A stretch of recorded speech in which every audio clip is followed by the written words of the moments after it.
Supreme court की जानिब से मुकदमात से मुतालिक ज़िमनी कॉस्ट लिस्ट जारी कर दी गई, जिसके मुताबिक पनामा केस का महफूज फैसला कल 20 अप्रैल को दोपहर 2 बजे सुनाया जाएगा। पनामा लीक्स केस की समाअत जस्टिस आसिफ सईद खोसा की सरबराही में सुप्रीम कोर्ट के 5 रुकनी लार्जर बेंच ने की। पनामा केस के हवाले से अरकान पार्लियामेंट की जानिब से मिला जुला रद्द अमल सामने आ रहा है। इस सिलसिले में ज़राए इब्लाग आमा के नुमाइंदे से खुसूसी गुफ्तगू करते हुए पाकिस्तान तहरीक इंसाफ के रहनुमा अली मोहम्मद का कहना था, इंशाल्लाह हक होने जा रहा है, इंशाल्लाह हक की जीत होगी। मुझे नहीं पता नवाज शरीफ जीतेगा या हमारे हक में फैसला आएगा, मुझे ये पता है हक होगा।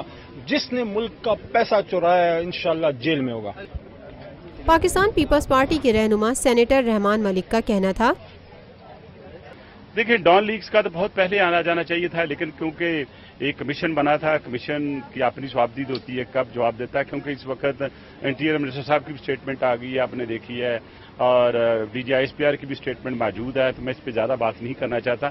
मैं सिर्फ यही एडवाइस करूंगा हुकूमत को जितनी जल्दी हो इसकी रिपोर्ट पब्लिक कर दें। रहमान मलिक का मजीद कहना था, गवर्नमेंट हमेशा मुतमईन ना हो तो फिर लोग परेशान हो जाते हैं, तो सियासतदानों का जो चेहरा मुतमईन रखने का होता है बड़ी चीज़ ट्रेनिंग हो चुकी होती है, तो चेहरे मुतमईन होने के बाद और चेहरा मुतमईन किसका होता है कल 2 बजे के बाद फिर सवाल करेंगे। पाकिस्तान तहरीक इंसाफ के वकील एडवोकेट बाबर ऐवान का कहना था, दुनिया की तारीख में पहली दफा एक वजीर आजम है, उसका पूरा खानदान है, उसकी 3 नस्लें हैं, और वो ग्राफ्ट चार्जेस, रिश्वत के इल्जामात, मनी लॉन्ड्रिंग के इल्जामात में उनका खिलाफ ट्रायल हो रहा है। दूसरा ये कि पाकिस्तान की जो सबसे बड़ी अदालत है, इस सबसे बड़ी अदालत में वजीर आजम झूठ बोलता है, इस सबसे बड़ी पार्लियामेंट में वजीर आजम झूठ बोलता है, सबसे बड़ी ये मेरी कौम है जो इर्द गिर्द मेरे खड़ी हुई है मुझे नजर आ रही है, इसके सामने वजीर आजम टेलीविजन पे झूठ बोलने के बाद और उसके बच्चे ये कहने के बाद कि जी हमारा कुछ भी नहीं है, उनका सारा निकल आता है, फिर वो अदालत में आके मानते हैं कि ये हमारा है, और फिर वो कहते हैं कि हमारे पास वसाइल हैं। ये एक और झूठ बोलने के बाद वो कतरी खत लेके आ जाते हैं। कतरी खत भी कुछ नहीं कतर सका, मुकदमे को भी नहीं कतर सका, ना पाकिस्तान की ओपिनियन कतर सका। इसलिए मैं समझता हूं कि जो आखिरी बात कहना चाहता हूं मैं वो ये है कि पाकिस्तान में जब से 5 बड़े कौमी इदारों ने जो लोगों की टैक्स पेयर्स की तनख्वाह के ऊपर पलते हैं, उन्होंने आके सुप्रीम कोर्ट के मुंह पे ऊपर खड़ा होकर कहा, उन्होंने कहा जी हम कुछ भी नहीं करेंगे इस मुकदमे में। इसलिए जो कुछ होना है वो अब लोगों की जायज तौर पे ये तवक्को है कि फैसले से होना।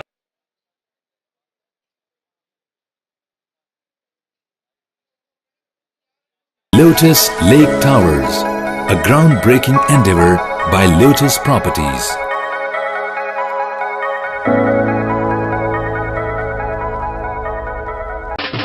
देसी खानों के मतवाले हो जाएं तैयार, पाकिस्तान का सबसे बड़ा बुफे वीकेंड आ गया है। 21, 22 और 23 अप्रैल जुमा, हफ्ता और इतवार पाकिस्तान का दस्तरख्वान सजाएगा देसी खानों का बेहतरीन इंतखाब फेयर हॉल गार्डन्स कराची में। जो चाहो जितना चाहो खाओ। #PKDKHI